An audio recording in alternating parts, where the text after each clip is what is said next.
اور نجف بھائی آپ کو میں عرض کرنا چاہتا ہوں، امام علی علیہ السلام کی زندگی کو دیکھیں، امام علی کے خلاف خروج کرنے والے جو شامی باغی تھے، انہوں نے ہتھیار اٹھائے، ان کا مطالبہ کیا تھا؟ قصاص عثمان کا، کہ حضرت عثمان کا قصاص ہم نے لینا ہے۔ کیا امام نے ان کے اس مطالبے کو مانا؟ بسم اللہ والصلاۃ والسلام علی رسول اللہ وآلہ ومن والاه۔ السلام علیکم ورحمۃ اللہ وبرکاتہ۔ ایک نشست میں چند علماء کرام کے ساتھ میں بیٹھا ہوا تھا، جس میں شیعہ سنی دونوں علماء تھے۔ وہاں پر ایک دوست نے یہ بات کہی کہ ایسے مسائل پر گفتگو نہیں ہونی چاہیے، یا ایسے عنوانات کو لے کر زیر بحث نہیں لانا چاہیے جس پہ لوگوں کا اختلاف ہو۔ تو وہاں میں نے اپنی رائے یہ بتائی کہ میں اس کے خلاف ہوں، یعنی یہ بات کہنا کہ اس سے اختلاف ہو سکتا ہے، آپ یہ بات نہ کریں، یا آپ کا یہ عقیدہ ہے، کسی کا یہ ماننا ہے اور اس کا وہ اظہار نہ کرے، عقیدے پہ پابندی لگ جائے، یا انسان ان مسائل کو ڈسکس ہی نہ کرے جو اختلافی مسائل ہوں۔ میرے نزدیک وحدت کا یہ طریقہ نہیں ہے، اور نہ ہی یہ معاشرتی مسائل کو حل کرنے کا کوئی طریقہ ہے کہ آپ ان اختلافی مسائل کو، اس گفتگو کو زیر بحث ہی نہ لائیں، اس پر ٹاک ہی نہ کی جائے، ڈسکشن ہی نہ ہو، ڈیبیٹ ہی نہ ہو۔ یہ اگر کوئی سمجھتا ہے کہ جو مسلمانوں کے اختلافی مسائل ہیں یا ہمارے ملک کے اندر جو اختلافات ہیں اس پر ہم ڈسکس ہی نہیں کریں گے تو سب امن ہوگا، پیس ہوگا اور کوئی اختلاف نہیں ہوگا، ایسی کوئی بات نہیں ہے۔ اس کو آپ ذہن سے نکال دیں، یہ بالکل نہیں ہو سکتا۔ دنیا کے کسی بھی معاشرے میں یہ حل پیش نہیں کیا جاتا کہ آپ اختلاف کو ڈسکس ہی نہ کریں۔ صرف پاکستان کی بات نہیں کر رہا، دنیا کے کوئی بھی معاشرہ، کسی بھی خطے کی آپ مثال اپنے سامنے رکھ لیں، وہاں لوگوں میں اختلاف پایا جاتا ہے، اس کو ڈسکس کیا جاتا ہے، برسر عام کیا جاتا ہے۔ ہاں، بات کرنے کا طریقہ ہے۔ آپ یہ کہہ سکتے ہیں کہ ہمارے ہاں جو لوگ اختلاف کرتے بھی ہیں تو وہ دائرہ ادب سے باہر نکل جاتے ہیں یا دوسروں پر کیچڑ اچھالنے لگ جاتے ہیں، تو یہ والا جو طریقہ ہے یہ مناسب نہیں ہے۔ لیکن یہ بات کہنا کہ آپ اختلافی موضوعات کو ڈسکس ہی نہ کریں، جو تاریخ میں لکھا ہوا ہے اس پر کوئی بات نہ کریں، لب کشائی نہ کریں، خاموش ہو جائیں، زبان بند کر دیں، یہ نہ قرآن کی روح سے جائز ہے، نہ یہ قرآن مجید کی روح سے اس کی اجازت ہے کہ آپ لوگوں کی زبانیں بند کریں، نہ حدیث کی روح سے، نہ اہل البیت علیہ السلام کی سیرت میں ہمیں ایسا کچھ ملتا ہے، اور نہ ہم صحابہ کی زندگی کو دیکھتے ہیں تو اس میں ہمیں کوئی ایسی بات نظر آتی ہے۔ اگر صحابہ میں بھی اختلاف ہوتا تھا وہ اس کو بیان کرتے تھے، برملا بیان کرتے تھے، اور بلکہ اس موضوع کے اوپر تو آپس میں اختلاف اتنا بڑھ گیا کہ تلواریں نکل آئیں، تلواریں بھی انہیں چلانی پڑی اپنا حق بتانے کے لیے۔ تو لہٰذا میں اس چیز کے بالکل خلاف ہوں، اور یہ اتحاد کا کوئی طریقہ نہیں ہے۔ ہاں، آپ اپنے مسئلے کو بیان کریں احترام کے ساتھ۔ جناب، میرا پوائنٹ آف ویو یہ ہے، میں نے کتابوں کی روشنی میں اس کو یوں سمجھا ہے، میرا مطالعہ یہ کہتا ہے، آپ کا مطالعہ کچھ اور ہے، میں اس کا احترام کروں گا، لیکن میرے اوپر آپ کی بات ماننا کوئی فرض یا ضروری نہیں ہے۔ یہ طریقہ ہونا چاہیے، اور اس میں بہت اس اقدام کو جو ہمارے کیئر ٹیکر پرائم منسٹر ہیں انوار الحق کاکڑ صاحب، انہوں نے ایک سلسلہ شروع کیا کہ وہ یونیورسٹیز جا رہے ہیں، اداروں میں جا کر طلبہ کرام سے گفتگو کر رہے ہیں، ان کے سوال و جواب کو سن رہے ہیں۔ طلبہ سے سوال ہوتا ہے اور پھر اس کا جواب وزیر اعظم کی جانب سے انہیں ملتا ہے، اور وزیر اعظم صاحب جو جواب دیتے ہیں، جو ہمارے کیئر ٹیکر وزیر اعظم ہیں انوار الحق کاکڑ صاحب، تو ان کا جو انداز ہے گفتگو کا، جو جواب دینے کا ہے، تو اختلاف ہو سکتا ہے، لیکن مجھے جو لگتا ہے کہ ایک اطمینان بخش جوابات وہ دیتے ہیں۔ مثال کے طور پر ایک ویڈیو میں نے ابھی دیکھی ہے، جو اسٹوڈنٹس کے ساتھ ان کی گفتگو ہوئی ہے، اس میں اسٹوڈنٹس کا جو انداز ہے، کہیں پر کسی کا تلخ نظر آیا، کسی کا جارحانہ نظر آیا، کسی کا ہاں سوال کرنے والے کا حق ہے، لیکن جو جوابات دیے گئے ہیں وہ بہت عمدہ جوابات ہیں، اور کہیں پر ان جوابات سے بھی اختلاف ہے، اور آپ کو بھی ہو سکتا ہے، لازمی بات ہے۔ ایک ویڈیو جو میری نظر سے گزری ہے اس میں کراچی کے ایک اسٹوڈنٹ ہیں نجف عباس صاحب، انہوں نے سوال کیا بلوچستان سے متعلق، کہ بلوچستان کے اندر جو وہاں کے رہنے والے ہیں ان لوگوں کو اٹھایا جاتا ہے اور وہ غائب ہو جاتے ہیں، اور یہ کون کرتا ہے، کیا کرتا ہے، اس پر انہوں نے ایک سوال کیا۔ اس پر جو جواب دیا تھا کاکڑ صاحب نے، انہوں نے پوچھا کہ آپ کہاں سے ہیں، اور دونوں طرف سے بات ایسے لگی کہ معقول بات آگے جا رہی تھی۔ جو سوال کیا تھا اسٹوڈنٹ نے، شاید اگر کسی اور کے سامنے ہوتا تو بہت جارحانہ سوال تھا، لیکن وہ ان کا حق ہے، اس بات کو وزیر اعظم صاحب نے بھی تسلیم کیا کہ یہ ان کا حق ہے اور وہ ان کو بولنا چاہیے۔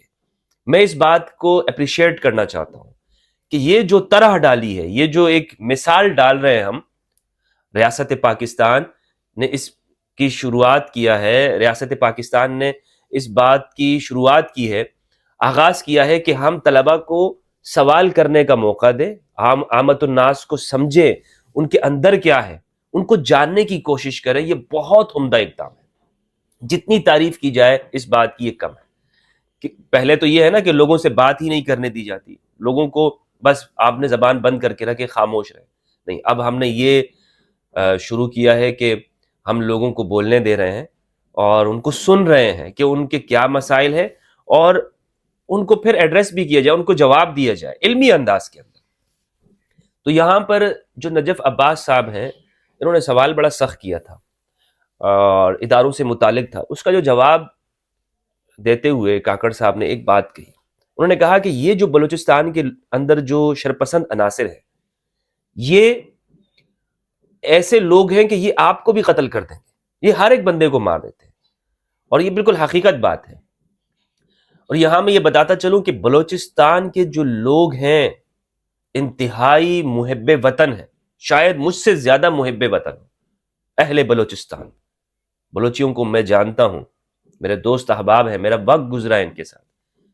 خوزدار میں ہمارے دوست جو ہمارے ساتھ مدرسے میں پڑھتے تھے، جو مدرسے کی لائف میں ہوتے ہیں، انہیں پتہ ہے کہ ایک تو مدرسوں میں اور دوسرا فوج میں ہر طرح کے لوگ وہاں پر ہوتے ہیں ہاسٹل کے اندر۔ تو بلوچستان سے بھی ہمارے ساتھ کلاس میں تھے لڑکے، پشین سے بھی تھے، کوئٹہ سے، پاکستان کے ہر علاقوں سے۔ تو مجھے معلوم ہے کہ خوزدار کے، پنجگور کے جو وہاں کے لوگ ہیں کتنی محبت کرنے والے ہیں، پیار کرنے والے ہیں، وطن سے محبت کرنے والے ہیں۔ ہمیں انہوں نے بتایا کہ وطن سے محبت کیا ہوتی ہے، ہمارے ایسے دوست احباب تھے۔ تو اس لیے یہ بات اگر کوئی کرتا ہے نا کہ بلوچ محب وطن نہیں ہے، وہ بہت بڑا جھوٹا اور مکار انسان ہے۔ بلوچ محب وطن لوگ ہیں، اسلام سے محبت کرتے ہیں، وطن سے محبت کرتے ہیں، اور اہل البیت علیہ السلام سے محبت کرنے والے ہیں۔ اگر آپ تاریخ اور ہسٹری میں جائیں تو یہ جو علاقہ ہے، جو بلوچستان کا علاقہ ہے، یہ پورا سیستان کے علاقہ تھا۔ اس علاقے میں اہل البیت سب سے پہلے آئے ہیں، یہ پورا محبان اہل البیت کا علاقہ تھا۔ یہ تو بعد میں جا کر پھر ناسبی اور تکفیریوں نے اس کو اپنا محور اور مرکز بنایا۔ لیکن اب بھی الحمدللہ سندھ اور بلوچستان یہ محبان اہل البیت کے لیے گڑھ ہے، الحمدللہ عز وجل۔ تو میں یہ عرض یہ کر رہا تھا، تو اس اسٹوڈنٹ نے جو سوال کیا وہ بہت سخت تھا، ان کا نام نجف عباس ہے۔ وزیر اعظم نے ان سے پوچھا کہ آپ کا نام کیا ہے؟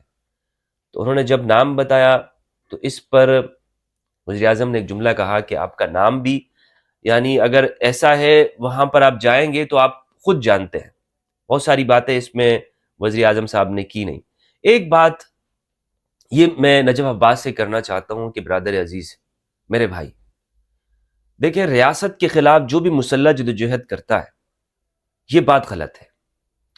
بلوچوں کے ساتھ اگر نا انصافی ہوئی ہے، کوئی زیادتی ہوئی ہے، تو جمہوری اور آئینی طریقہ ہے اس ملک کے اندر، اور وہ زیادہ پاورفل ہے آج کی اس جمہوری دنیا کے اندر۔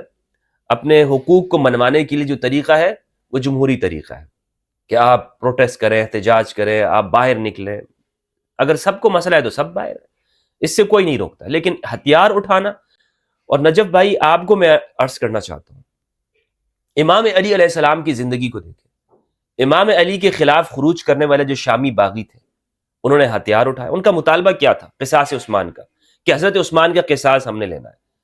کیا امام نے ان کے اس مطالبے کو مانا؟ امام نے ان کے ساتھ جہاد کیا؟ تو سوال یہ ہے کہ ریاست کے خلاف جو مسلح جدوجہد ہوتی ہے، ریاست پھر کیا کرتی ہے؟ امام علی نے کیا کیا؟ تو اگر بلوچ لبریشن فرنٹ یا جو بھی وہاں پر ہے، بی ایل اے ہے، جو بھی تنظیمیں وہاں پر کام کر رہی ہیں، جو ریاست کے خلاف کام کر رہی ہیں، اور وہ صرف ریاست کے افراد کو ہی نہیں مارتی ہیں، وہ عام لوگوں کو بھی، وہیں کے بلوچوں کو بھی مارتی ہے، سنی شیعہ سب کو مارتی ہے۔ یہاں سے گزرنے والے جو قافلے تھے، جو شیعہ قافلے جاتے تھے، محبان اہل بیت کی قافلے جاتے تھے ایران، ان کو کون مار رہا تھا؟ ان کو گاڑیوں سے اتار کر شناختی کارڈ چیک کیے جاتے تھے، یہ پنجاب کا ہے تو مار دیا جاتا تھا، شیعہ نام میں آ رہا ہے تو مار دیا جاتا تھا. تو ایسے لوگ وہاں پر موجود ہیں جو کام کر رہے ہیں وطن کے خلاف. تو اب اگر ان میں سے لوگ ان کو مارا جاتا ہے تو آپ دیکھیں کہ کس تناظر کے اندر ہے. اختلاف ہو سکتا ہے کہ یہ طریقہ نہیں ہونا چاہیے، وہ نہیں ہونا چاہیے، اس پر گفتگو ہو سکتی ہے، لیکن بہرحال اس کی اسلام اجازت دیتا ہے کہ ریاست کے خلاف اگر مسلح جدوجہد ہو رہی ہے، ریاست کو نقصان پہنچانے کی کوشش ہو رہی ہے، تو پھر یہی آپشن بچتا ہے. اور امام علی کی زندگی میں یہی ہے نجف بھائی. ہمیں معلوم ہوتا ہے سیرت امام علی کو پڑھ کر، امام علی نے جمل میں بھی یہی کیا، صفین میں بھی یہی کیا، نہروان والوں کے ساتھ بھی یہی کیا، قتال کیا، یہ جب تک کہ انہوں نے ہتھیار نہیں ڈال دیا، جب تک کہ انہوں نے ہتھیار نہیں ڈال دیا. تو ایک بات تو یہ ہو گئی. دوسری بات، اس میں جو لشکر جنگوی جیسی جو تنظیموں کا نام وزیر اعظم صاحب نے لی، یہ بالکل حق ہے نجف بھائی. یہ مجھے اور آپ، ہماری ایج کے جو نوجوان ہیں، ہم شاید یہ سمجھتے ہیں کہ ریاست ہر معاملے میں غلط ہوتی ہے. ایسا نہیں ہے.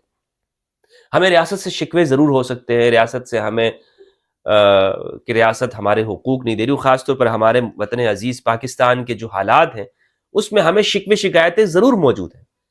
لیکن یہ ایک بہت بڑی حقیقت ہے کہ یہاں پر ایسی تنظیمیں موجود رہی ہیں جس نے جینوسائیڈ کیا ہے یہاں کے لوگوں کا. کراچی کو دیکھ لیں آپ، کراچی میں پختون مہاجر کے دنگے فساد نہیں کرائے گئے، اس میں بڑے پڑھے لکھے لوگ وہ اس میں آگے ہوتے تھے. پختونوں کو یہاں پہ کاروبار نہیں ہونا چاہیے، مہاجر یہ ہے، لسانی فسادات یہاں پر ہوئے کہ نہیں ہوئے؟ کیا اسلام اس کی اجازت دیتا ہے؟ یعنی مہاجر، پختون، پنجابی، سندھی، یہ کوئی ایک مسلمان کے کرنے کے کام ہے؟ ایک مسلمان کے بولنے کی بات ہے یہ سب؟ تو یہ نہیں ہونا چاہیے. لیکن ہم جو وطن لا الہ الا اللہ کی بنیاد پہ بنا، اس میں یہ مسائل آ گئے، نسلی اعتبار سے، تعصب کے اعتبار سے، قومی اعتبار سے، اور پھر آگے جائے تو مذہب کے اعتبار سے، فرقوں کے اختلاف. اور یہ جو مسلح تنظیمیں جو بنی ہیں، یہ لشکر جنگوی اور ٹی ٹی پی، یہ کیا کرتی رہی ہے؟ ان کا کام کیا رہا ہے؟ شیعہ نوجوانوں کا قتل، ان کے پڑھے لکھے لوگوں کا قتل. مجبور ہوئے ہیں یہاں پر. یہاں کراچی میں بڑے بڑے ڈاکٹر تھے، اور مجھے خود معلوم ہے کہ ہم اس وقت میں اخبار پڑھتے تھے تو معلوم ہوا کہ فلاں ڈاکٹر کا قتل ہو گیا، فلاں بزنس مین شیعہ اس کو مار دیا گیا. لوگ مجبور ہوئے ہیں یہاں سے جانے کے اوپر. پڑھا لکھا طبقہ پاکستان چھوڑنے پہ مجبور ہوا، اور یہ سب جانتے ہیں کہ یہاں کا جو کریم طبقہ ہے وہ کہاں چلا گیا. تو اس وطن کے اندر ہمیں سب کھوکھلے لوگ ہی ہم رہ گئے یہاں پر.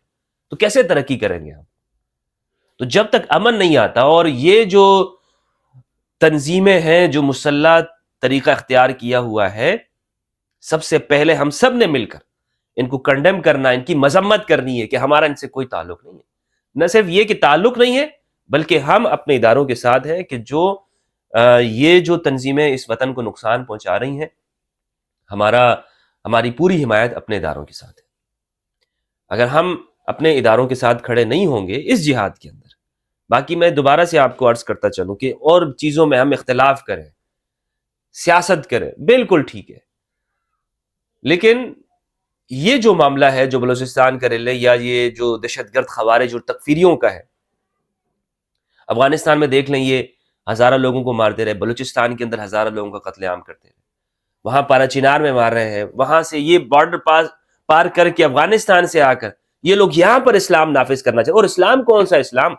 وہ بنو امیہ کا اسلام نافذ کرنا چاہتے ہیں، جس میں اہل البیت کی محبت کی کوئی بات نہ ہو، جس میں انسانی حقوق کی کوئی بات نہ ہو، جس میں انسان کی کوئی قدر نہ ہو، بس ان کے عقائد ہے وہی سب سے بڑھ کر ہو. تو ایسے میں ہمیں کیا کرنا چاہیے نجف عباس بھائی؟ ہمیں کیا کرنا چاہیے؟ ہمیں یہی کرنا چاہیے کہ ہم اپنے اندر بالکل کلیئرٹی لے کر آئے، بالکل واضح بات کہ ریاست کے خلاف مسلح جدوجہد کرنے والے یہ دہشت گرد، خوارج اور تکفیری ہے. خواہ یہ مذہب کے نام پر آئے، یہ سیاست کے نام پر آئے، یہ قومیت کے نام پر آتے ہیں، ان کے ساتھ وہی ہوگا کہ جو امام علی نے شامی باغیوں کے ساتھ کیا. امام علی کی زندگی میں ہمارے لیے نمونہ ہے، اہل البیت علیہ السلام.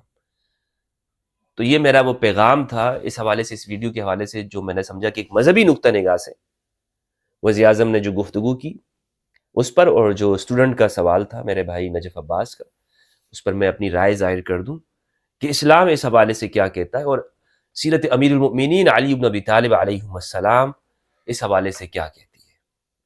بہت بہت شکریہ دوستو، اپنا اور اپنے پیاروں کا خیال رکھیے گا۔ پاکستان زندہ باد۔